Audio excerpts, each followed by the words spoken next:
pakai margin ya untuk bermain saham atau berhutang itu memang investor jadi kehilangan satu komponen penting dalam berinvestasi, kesabaran. Nah, kesabarannya jadi nggak ada kalau pakai margin. Kalau Pak Hong ini luar biasa sabarnya. Oh ya kan bursa adalah perangkat untuk memindahkan uang orang tidak sabar kepada orang yang sabar. Jadi kalau kita tidak sabar di bursa, hati-hati loh. Uang kita di kantong kita bisa pindah kepada orang yang sabar gitu Pak. Nah ngomongin tentang sabar nih, saya dengar-dengar Pak Keng Hong kalau misalnya nge-hold satu saham tuh bisa sampai belasan tahun tuh. Jadi sabarnya tinggi banget. Nah pertanyaannya, Pak Keng Hong kalau berinvestasi trading juga gak sih Pak? Sama sekali tidak. Sama sekali tidak ya. Karena gini, kalau orang yang trading itu kan dapatnya uang receh. Kalau orang buy and hold dapatnya uang gede ya. Okay. Karena untuk mendapatkan uang besar itu bukan dari jual beli saham, tapi dari menunggu, dari waiting.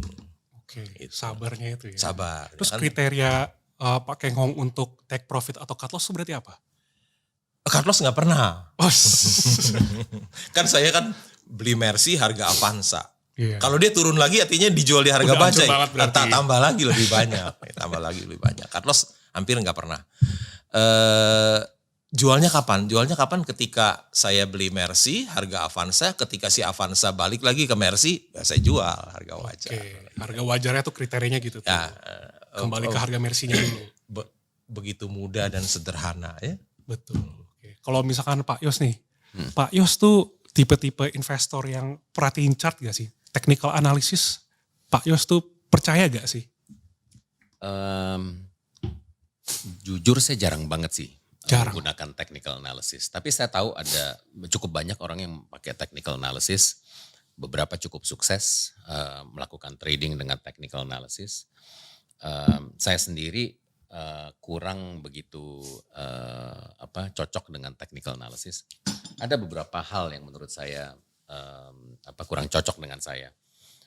Pertama-tama yang namanya technical analysis itu kita rely on harga yang sudah terjadi di pasar dan volume perdagangan yang sudah terjadi di pasar secara historical, ya kan.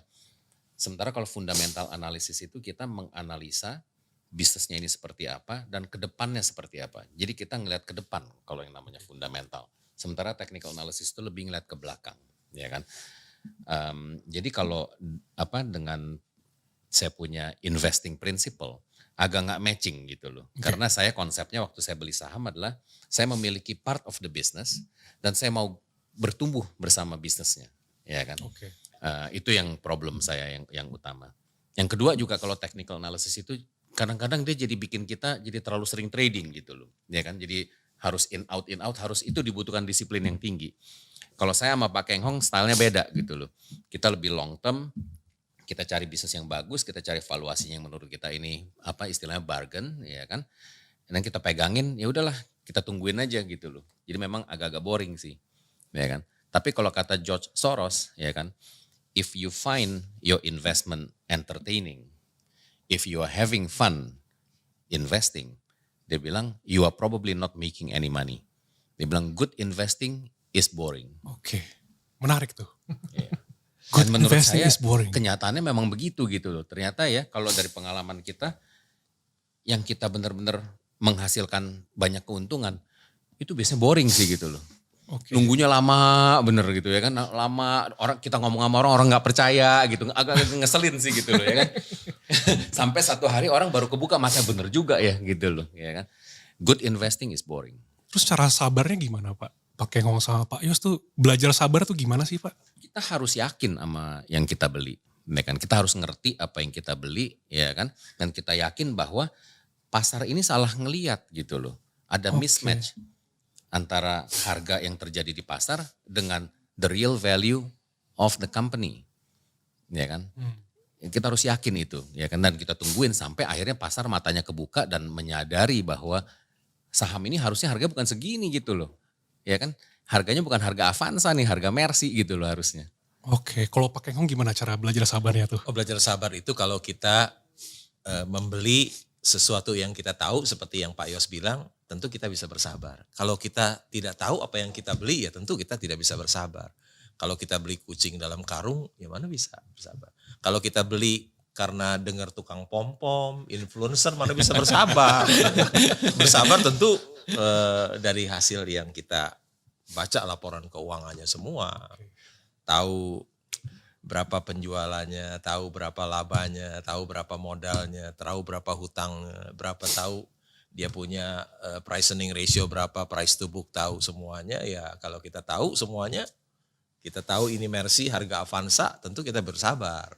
Kecuali kalau dia beli kucing dalam karung, dia tidak tahu apa yang dia beli, ya mana bisa bersabar. Galau terus.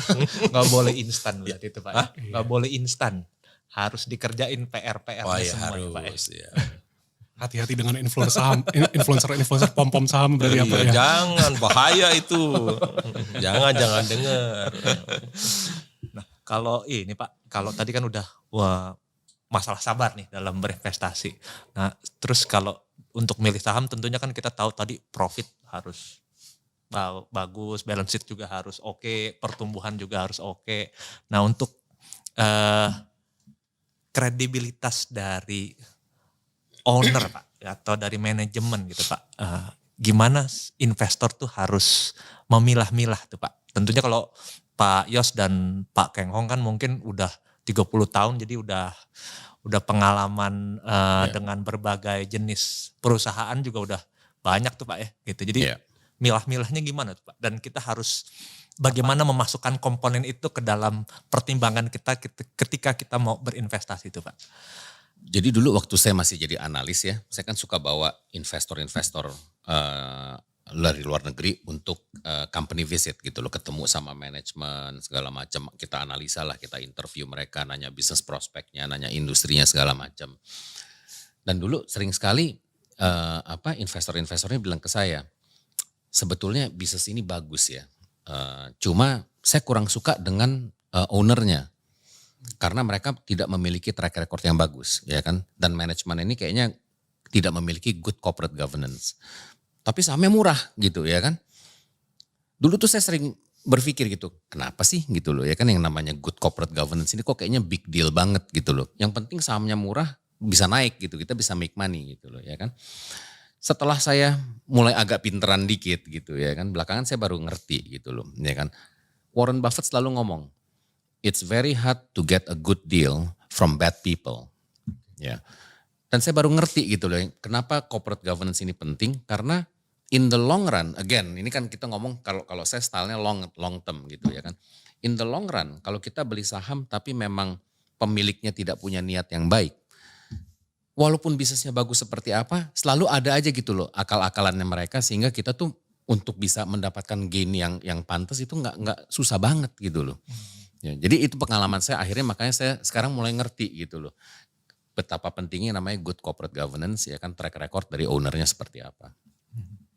Kalau Pak Keng Hong gimana Pak untuk ini? Sama seperti yang Pak Yos bilang. Bagi saya malah tata kelola itu segalanya. Ya. Jadi kalau saya membeli satu perusahaan, tentu saya juga lihat manajemennya, si pemiliknya, apakah mereka orang-orang yang jujur dan berintegritas. Atau orang-orang yang suka mengambil uang perusahaan untuk memperkaya dirinya. Ya. Sangat berbahaya sekali, terutama saya sebagai seorang sleeping shareholder, mempercayakan uang saya kepada orang yang tidak jujur dan tidak berintegritas. Jadi kalau saya melihat berapa murahnya pun itu company, tapi kalau perusahaan itu pemilik dan manajemennya tidak jujur dan tidak berintegritas, pasti dia akan dicoret oleh saya. Ya.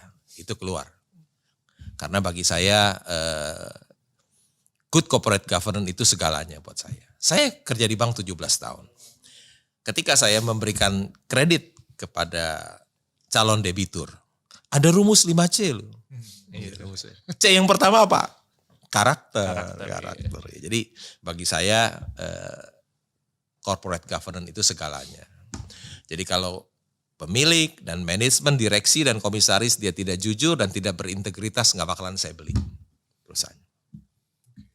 Saya nggak mau mempercayakan uang saya, harta saya kepada orang yang tidak jujur dan tidak berintegritas. Sekian Pak. Nah ini pertanyaan nih Pak. Sekarang portfolio Pak Keng Hong sama Pak Yos itu ada berapa saham? Terbanyaknya berapa, terkecilnya berapa? Dan menurut Bapak ini portfolio tuh harus didiversifikasi gak sih? Saya dulu Pak Keng Hong. Pak Yos dulu boleh. Saya selalu bilang ke orang begini, kalau kita jadi private investor, ya kan, jangan diversifikasi, ya kan. Kalau kita nggak ngerti apa yang kita kerjakan, ya jangan investasi sekalian gitu loh, ya kan. Kalau kita ngerti apa yang kita kerjakan, nggak terlalu perlu diversifikasi, ya kan. Kalau kita mau diversifikasi, belilah reksadana, gitu loh. Jadi kalau saya sendiri, secara pribadi, mungkin 4 saham pertama itu udah 90% kali dari total investment saya. Sangat concentrated. Ya kan? Kayak saya bilang gitu loh, karena saya yakin sama apa yang saya beli, saya ngerti gitu loh. Ya kan? Kalau nggak ngerti, ya jangan main. Mendingan kita percayakan uang kita sama manajer investasi aja gitu loh. Jadi susah fokus juga berarti ya Pak ya? Iya, jadi nggak bisa kerja juga kan. Kita mau coba main Kebanyakan. sendiri, akhirnya kita ngeganggu kerjaan kita yang lain juga gitu loh. Oke. Jadi jangan setengah-setengah gitu loh, iya apa enggak gitu. All sekalian. in. 100% fokus. Fokus. Kalau Pak Keng Hong? Sebetulnya sama seperti apa yang Pak Yos bilang ya. Kan dulu sahamnya cuma satu Astra. Saya juga sahamnya cuma satu. Kalau sekarang? Nggak bisa diversifikasi karena terlalu bagus dan terlalu murah ya. Oke. Sebetulnya diversifikasi itu untuk melindungi ketidaktahuan kita. Kalau kita tidak tahu, ya kita harus diversifikasi. Kalau kita tidak tahu kita harus diversifikasi. Untuk melindungi ketidaktahuan kita. Diversifikasi itu diajarkan di universitas ternama, ya, pakar-pakar ekonomi mengajarkan diversifikasi. Ya. Tapi sebetulnya diversifikasi itu untuk melindungi ketidaktahuan kita. Orang yang tahu membuat dia tidak bisa diversifikasi. Oke. Menarik nih. Orang yang tahu membuat dia tidak bisa diversifikasi. Seperti Pak Yos, mana bisa pilih saham yang lain. Dia pilih Astra, udah diskon 90%. Saya juga gak bisa diversifikasi. Beli United Tractor satu counter. Laba usaha per saham 7.800, harga 250 kan gak bisa pilih yang lain. Cuman itu satu. Ya, jadi begitu. Diversifikasi untuk melindungi ketidaktahuan kita. Orang yang tahu membuat dirinya tidak bisa melakukan diversifikasi. Gitu. Sick. Quote of the day.